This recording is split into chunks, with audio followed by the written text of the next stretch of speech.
What is going on, everybody? HS Rules back again with another video. We're here for my 2024 NBA play-in / first round of the playoff preview / predictions. I think I'm going to put preview in the title. I might put predictions. Who really knows? I also have came to the realization that I did not make one of these videos last year because my Memphis Grizzlies were in the playoffs and I would have showed extreme bias in picking them to go all the way. Now, obviously, a year later, it was a great decision in not making that video, and this year I don't have to worry about showing that amount of bias. So, I've said it in a handful of my videos, but this weekend, Saturday, Sunday, should be extremely fun. The best day on the NBA calendar. I guess best days because it is all day playoff basketball. They've been doing this the past couple of years where no games are airing at the same time. It's back to back to back to back, Saturday and Sunday. But before we get to that, we have the play-in, which is tonight. The Western Conference play-in, and then the Eastern Conference, and then the final elimination games on Friday. So in this video, we're talking about the play-in and the first round. Now, I'll also put this disclaimer out there that there's a great chance that I don't get to make separate videos talk about the second round, the conference finals, and the finals, because a lot of times some of these series will come to an end and then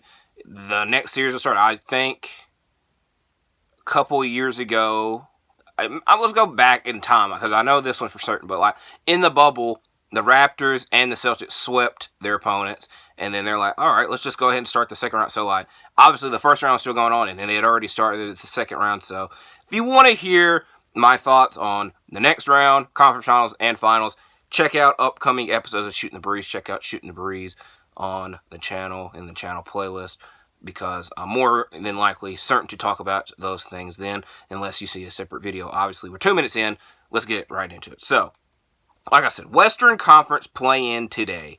The 8th-seeded Lakers will be facing the 7th-seeded New Orleans Pelicans, which is extremely funny, maybe even a little bit ironic, that these two teams just played in New Orleans on Sunday, the last day of the regular season, and the Lakers made it look very easy. It's also weird, funny, ironic that these two teams faced off in the in-season tournament in Vegas before the finals matchup. I'm just going to go with the Lakers. They've been in 2 play-in games the past number of seasons. They've won them. They've made them look, I'm not going to say easy, because last year's play-in game against the Timberwolves went into overtime. But I just think the Lakers are going to win it. I wouldn't be that opposed to the Pelicans winning, but I'm just sticking with the Lakers. Next, the elimination matchup. A rematch of the first round of the playoffs last year, which just shows how much a difference a year can make. The Golden State Warriors versus the Sacramento Kings. I will say I did get something in my eye, so that's why I'm doing this, but it seems better now. I feel a little bit bad for the Kings because last year was such a high for them. It was great to see fans back in Sacramento in the playoffs after missing for 16, maybe even longer years, but they had finally made the playoffs. And the Warriors in Game 7, mainly Stephen Curry, crushed their hopes and dreams. Now, I would really like it if the Kings won. I don't anticipate it to happen, so I'm going to predict the Warriors to win. I will go ahead and say I don't like the Warriors. I don't know many people that do like the Warriors, so it's weird in predicting them, but, it's just kind of the smart choice. That being said, let's go ahead and get this elimination matchup that would happen on Friday. Would be the Golden State Warriors at the New Orleans Pelicans. I think I'm going to go with the Pelicans in that matchup. Again, they played just last week. The Pelicans, I'm not going to say made it look easy, but held their own. It'll be an interesting matchup. I'm going to go with the Pelicans. That might be my bias a little bit. So let me go with the other play-in matchups that are taking place. These will be on Wednesday. The 8th-seeded Miami Heat at the 7th-seeded Philadelphia 76ers. I am going back and forth with this matchup. It is very 50-50. My gut and my brain think the Heat, but I really want the Sixers to win because I would really be interested in watching a Knicks and Sixers series more so than a Heat and Knicks series. We just saw that last year. Let's get something a little bit different. So I'm going to make the choice that my heart wants to see. And I'm going to go with the Sixers, even though I think the Heat will win. So I was going to go with the Sixers. Hawks and Bulls, a rematch. Did this happen last year? No, it didn't. Heat and Bulls happened last year. I'm going to go with the Bulls in this. I will give Atlanta credit for this. I've watched a lot of Hawks games this year. They were a lot of times to the wire and very competitive and very fun to watch, but it's just like, it was not really the most winning basketball team. So it will be interesting. Actually, I'm going to take my pick back because the Hawks also won the play-in last year. I literally just uttered that. And then 2 years ago, won twice. And that was before DeJounte was there. So the Hawks have a good chance and history, but I already wrote and pinned the Bulls. So that would leave the Chicago Bulls visiting the Miami Heat. This matchup did happen the exact same way last year. A little bit of deja vu, and I'm going with the Heat here.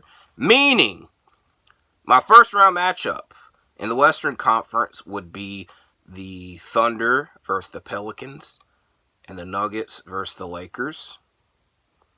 I'm writing this down live and in living color. Not technically. Then it would be the Celtics versus the Heat and the Knicks versus the Sixers. So it was a good start. I guess these first matchups are the good starting point. So, Thunder and Pelicans. I will say, and again, it's weird. I'm a Grizzlies fan, and I've been seeing a lot of Grizzlies fans make the comparison and talk about it all year, but it's very similar, and I'm sure you this comparison point does make sense.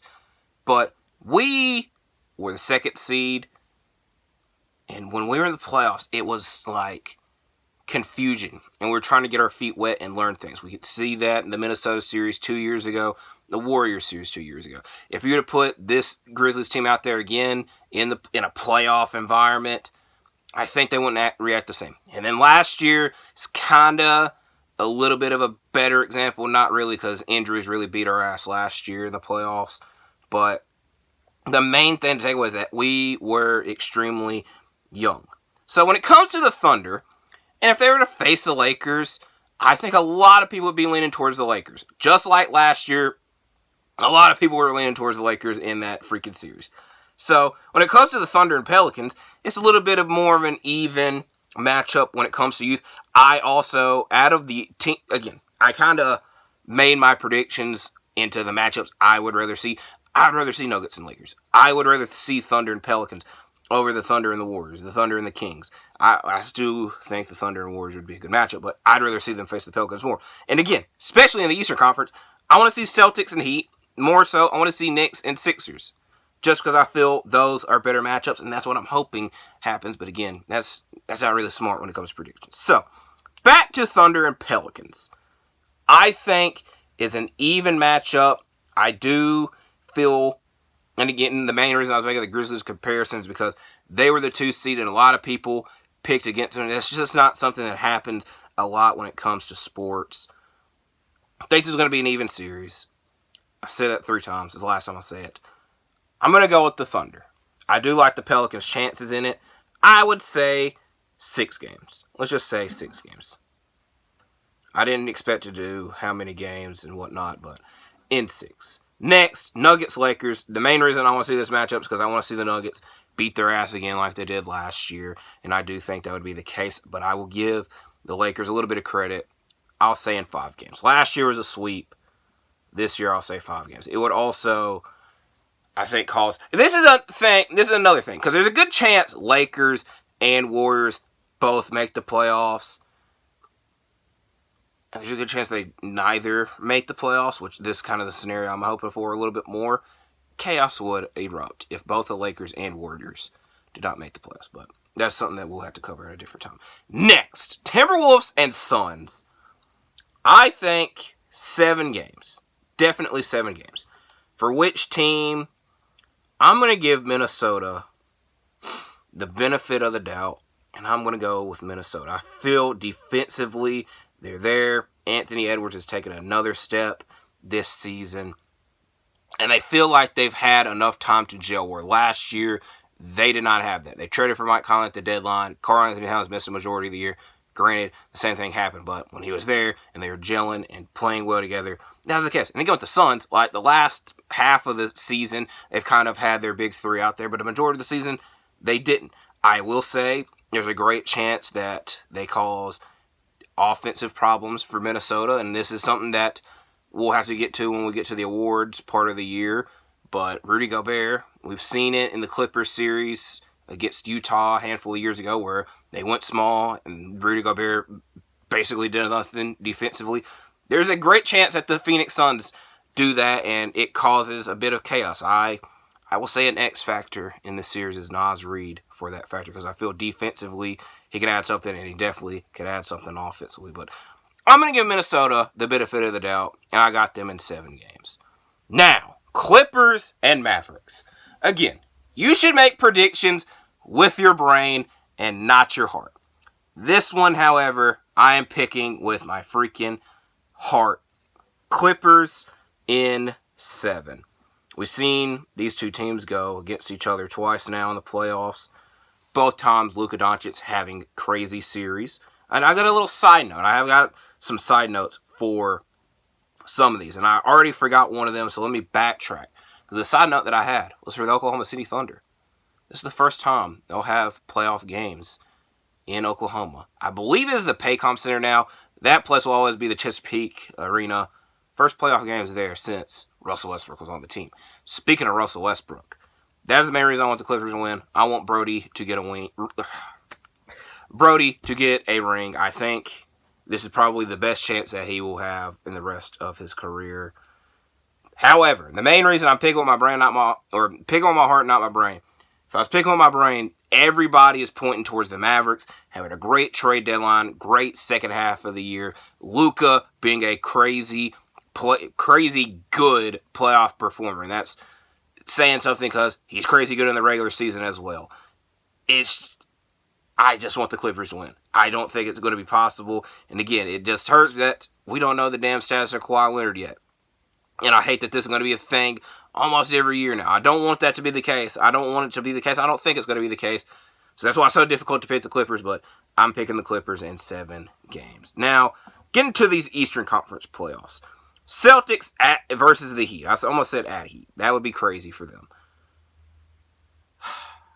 I'm going with the Celtics in 6. This is, if y'all going to win a championship, y'all going to have to put the Heat out. It has been such a difficult task for them. The one time that they did it, it went to 7 games. One of the last shots. We keep thinking about the Jimmy Butler shot.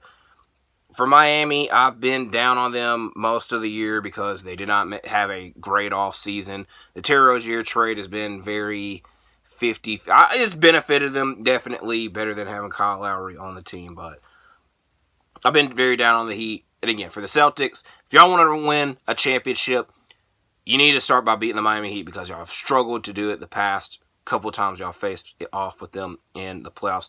And this roster they have assembled together, number 1 seed by a large margin. This is the best chance to do it, so just do the thing. Knicks and Sixers. I think the NBA really would want this matchup for marketing-wise because the Knicks, one of the most marketable teams in the league, Madison Square Garden, one of the greatest places to watch basketball, even via the TV like I always have. The Sixers have had a crap ton of national TV games, and I'm mainly saying that because they've still had them on TV without Joel Embiid playing. And again, the Sixers are another popular team. I think the NBA would really want this matchup. That being said, this would be hard hitting. I guess I would also say the Knicks and Heat would be as well, but I just want something a little bit different. I think I'm going Knicks in 6. I came to the realization I don't think I'm going to have any sweeps. I'm just going to be generous. How many sweeps was there last year in the first round? I don't think there were any. I'd have to go back and think about it. So I said the Knicks in 6 games. I just think Embiid's injury and not having enough time together with the Sixers will come back. And the Knicks have constantly been playing together, playing a lot of minutes, playing and get ready for playoff basketball for a long time now. So that's when I go with the Knicks. Now, backtracking. Last year, Nuggets beat the Timberwolves in 5. Lakers sadly beat the Grizzlies in 6. Who was the 3-6 matchup? That was Kings and Warriors. That went 7. 4-5 was Suns, Clippers. That went in 5. And then the East, the 1 seed, Bucks and Heat was in 5 games. Might have been 6, but definitely wasn't a sweep. Who's the 2 seed? Celtics, Hawks went 6. 3 seed. Oh my God, who the hell is the 3? That was Sixers. Sixers and Nets, and then Cavs, Knicks. So there's one sweep because it was the Sixers and the Nets, which the Nets have been swept the last 2 times they're in the playoffs. Ain't got to worry about that this year. Back to these predictions. Bucks, Pacers. We've been anticipating this ever since the ball incident, which is just hilarious. I don't think that's going to play that big of a factor in this series. I think outside of like hype videos and like videos before the game, I don't think it's going to play that big. It shouldn't, you know. We'll play with the basketball.